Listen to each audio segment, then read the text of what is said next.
think. And I like to imagine and be bold, because if you don't imagine with boldness, you'll never get there. I do think as we gain more knowledge and more precision with these tools, I do think that one day we will be able to completely heal the brain of someone that has become addicted to drugs. And I think that we all should look that way. We should all be ambitious, because that's what we all, thinking together and acting together, can achieve. So this is for me. Treatment, this is the brain in treatment, drugs damage it. We do interventions to help it. It's an urgent moment. If you don't, the person can die. And the person can suffer very severe consequences.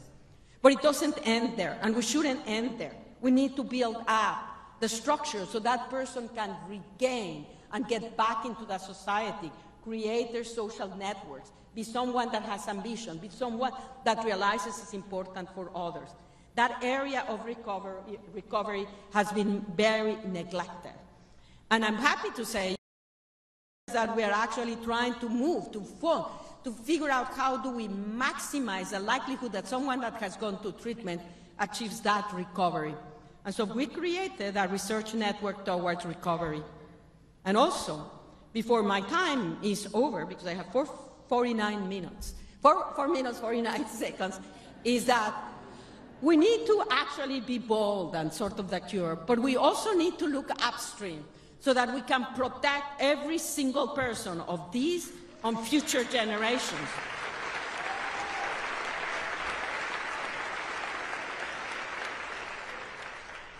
We have already a lot of knowledge of what is it that makes a person vulnerable to taking drugs, what is it that makes a person vulnerable to becoming addicted. And researchers now for more than, I would say, close to 3 decades have been developing prevention interventions which have been shown to be effective in reducing the risk of a person to go into substance use and then addiction. It is not very difficult. It's in many ways, from the perspective of interventions, a non-brainer. Reduce the risks that we have come to recognize. Adverse childhood experiences is a very influential negative effect on increasing your risks. And basically we know what actually provides you resilience, supportive families, supportive communities, giving children alternatives, having a dialogue, giving them opportunities. Neglect, lack of alternative, opportunities, discrimination, cruelty, lack of empathy, lack actually ultimately of love. And you sort of say, oh, we speak a lot about love. But it is one of the most consequential things for us of humans, and if you don't have it, it's one of the most adverse and devastating. So how do we protect the new generations, just like those hands are over there, to ensure that we give them the greatest chances? And how do we use these advanced technologies that we right now have, joining in terms of interventions to help parents, to support them, to give communities a good environment, but also to provide resilience and to be able to buffer changes that may have negatively impacted the brain of a child that grew under very, very adverse conditions. This is what science gives us the opportunity to do it if, again, we take that knowledge and bring it into the next level. Because prevention works, we know that, but we're not implementing it. And if I want to actually leave everyone there with a thought, is that we cannot continue to neglect prevention.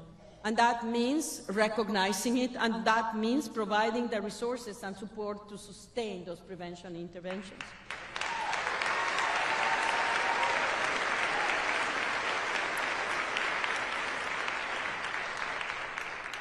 You know, I actually have this slide.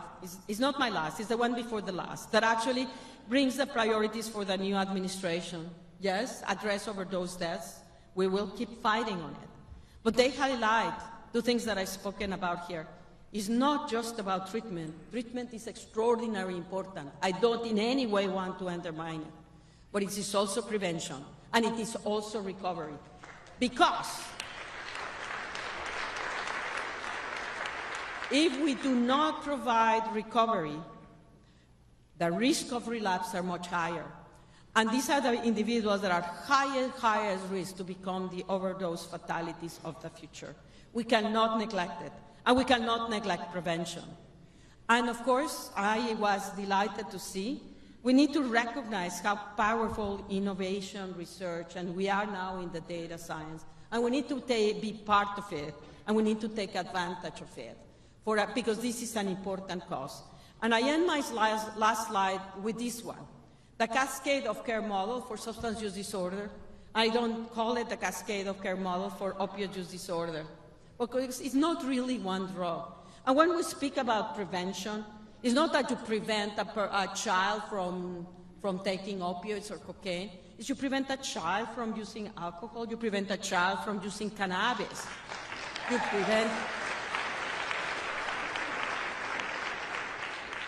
prevent them from chewing nicotine. Because like the term it says, the cascade of care model, there is a cascade of use of substances. You start with one and you go into. And the same thing with science. I want to actually provide this data for all of you because it is, I say, the generation of the science, the knowledge is just the first step.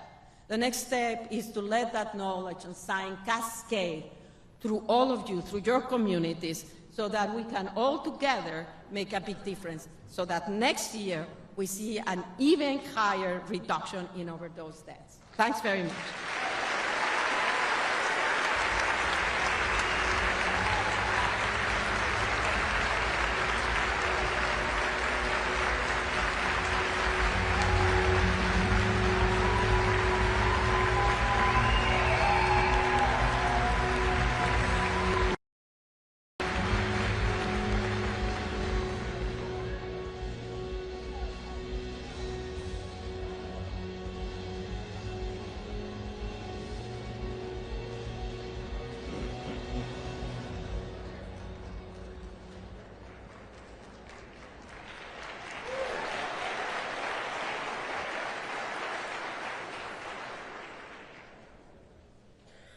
President Trump selected a good friend of this summit to serve as the 87th Attorney General of the United States, Mrs. Pamela Bondi.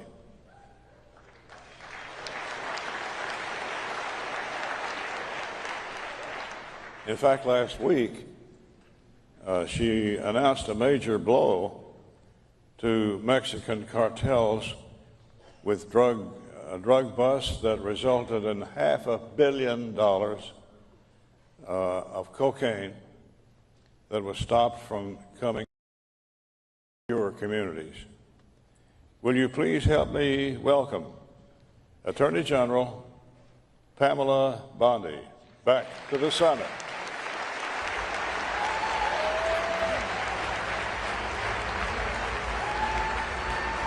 Here, I'm here.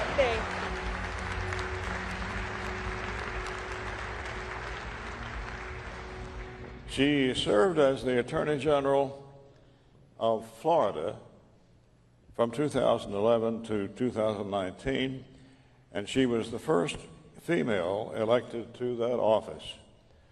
On day one of her new role, Attorney General Bondi issued 14 directives, and she hasn't slowed down at all. In fact, just last week, she announced a major blow to the cartels that I just referred to. So, question one, we're going to do a conversation with the Attorney General, and we want her to feel free to take off on any subject that she desires. But let me pose a question or two. Attorney General Bondi, it is wonderful to see you back here. She was here on the very first of these summits 14 years ago, and she's been back a time or two more, and we're thrilled. And we're thrilled that she took the time from a very, very busy schedule to come be with you as you go about your chores of saving lives. That's her goal and ambition. First, let me congratulate you, Madam General, on your promotion as the 87th Attorney General and our nation's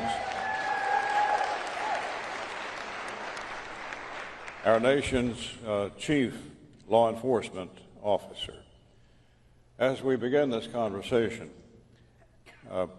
please take a moment to share with us what your priorities are for the department and the nation's men and women in blue who protect us. I thought you were going to come sit with me. Yes.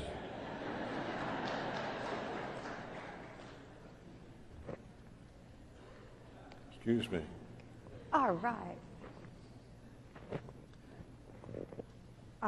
Thank you, Chairman. Thank you, Chairman. Well, our priorities are pretty easy. President Trump gave us a very clear directive: make America safe again. And that includes going back to the basics of fighting violent crime, and that's the basics. Getting the bad guys off the street, the bank robbers, the armed robbers, the murderers, the violent criminals, the gangs who are bringing all these drugs in our country, but also eradicating drugs from our country. And it's all kinds of crime. And now we're looking at what they did, Chairman, with Tesla. They're firebombing, and those bombs are a weapon of mass destruction. It's crazy to me what they've done, and we've made 6 arrests. And those people are looking at 20 years in prison each, and we are not negotiating, and they have stopped. The bombings have stopped. And, right now they're state charges, but we're currently looking at what they in Pennsylvania. Josh and I were AGs together, and then I see on the news that on the first night of Passover, that man's home was almost blown up. I don't know if all of you saw the pictures on the news. It was horrific. It was horrific what they did to him and tried to burn his house down. I mean, there is hate on both sides of the aisle all across the country. There are crimes, and we're doing everything we can to fight violent crime. I always tell the president we need 10 more hours in every day, but we're going nonstop. And I think the core, like back to the basics, the core, it's the drugs too, and eradicating the drugs. So that's why you being here, doing this for so many years, and all of you being here, you're saving a life every single day by what you do. So thank you all, and thank you. Thank you. When we first started this life-saving mission some 20 years ago, Eastern Kentucky, where I live, was dubbed by the state media as the nation's painkiller capital. And Florida was our nation's pill mill capital. Drug trends have changed over the years quite a bit since our first summit. Rather than prescription drug overdoses, synthetic fentanyl from China is now the driving force behind deadly poisonings in America. Where does our nation stand today when it comes to fighting this terrible menace that's impacted all of America? Where do we stand? It's unbelievable. Every 6 minutes, and I know you on an American overdoses. They overdose from drug abuse, and specifically fentanyl. You and I were talking backstage about how really when you started prosecuting, it was marijuana. When I started prosecuting, I prosecuted for 18 years before I was state AG and then before I became US AG, and it was cocaine. That was the drug of choice. Then heroin and meth made a comeback, and now it's fentanyl, it's xylazine, it's carfentanil. It's these crazy drugs that are made in China, all made in China, and shipped to Mexico and coming right across the border into our country. And I want to digress for a minute because I don't want to forget to say this, and this is everyone out here. We have to tell, these kids, my first experience with fentanyl was when I was state AG, and no one really knew what it was. I fought my own party, on getting it scheduled higher because they were telling me fentanyl is something you get on a patch when you're in the hospital and having surgery. I'm like, no, it's apples and oranges. That's medical fentanyl. This is completely different. And how I learned about it, 3 young men in Tampa Bay, I think it was in St. Pete, dropped dead. And I can't remember if it was Xanax or Adderall, but it was a drug of choice among college students. And they bought it on the street, and it was laced with fentanyl. So if we can tell our kids, everywhere I go, I tell everyone, don't take anything from anyone, if it's a Tylenol. Don't accept anything. You know, and these kids think, oh, it's Xanax, I'm studying for finals, I don't have a... Don't take anything, because I think, Chairman, that's how all of these deaths started. So we've got to still educate kids and stop them from doing this. But that's how the original 3 that I learned about started, and now, of course, it's wildly out of control. You know, a few years ago, we had the then Attorney General testify before my subcommittee that funds the Department of Justice. And at that time, Florida was the home of the pill mills. Yeah. I mean, they were lining up people by the hundreds to go through a so-called doctor's appointment to get pills. And most of the people going down to Florida to get pills were from my district, East Kentucky and the Appalachian area. Well, the Attorney General, I was telling him, the biggest pill mill we have in this country is in Broward County, Florida. And we had a fairly heated exchange between he and me. And finally I said, you've got the ball. It's in your court. You're the Attorney General in charge of most of the agencies. What are you going to do about the pill mills that you are sworn to eradicate? And I said, it's in Broward County, Florida. Let me spell that for you. It's B-R-O-W-A-R-D. Well, you took the ball and got rid of the pill mills. And that was a major blow for the health and welfare of my constituents at that time. Thank you. I worked closely with Jack Conway, who was the Attorney General at the time. I think it was called the Oxy Express. Yep. And people would drive down from your state, from West Virginia even, right? From everywhere. Tennessee. They would drive to Florida because we had absolutely no regulations, and they were, I called them drug dealers wearing white coats. They were these doctors, and I went all over the state of Florida. This would have been in 2010, 2011, and I went all over the state, and I found out about it when I was running for office, because I was all over the state, and everywhere I went, whether it was a small urban community or a huge, affluent, gated community, moms were coming up to me, handing me pictures of their children who had overdosed from oxycodone. And after I became AG, I framed all those pictures in my office as a reminder. And that was another one I kind of had to fight my own party initially to educate them on what I was seeing and what was happening. So 98 of the top 100 oxycodone prescribers, these are doctors. I guess I need to figure out if the DC's better than... Yeah, it looks like they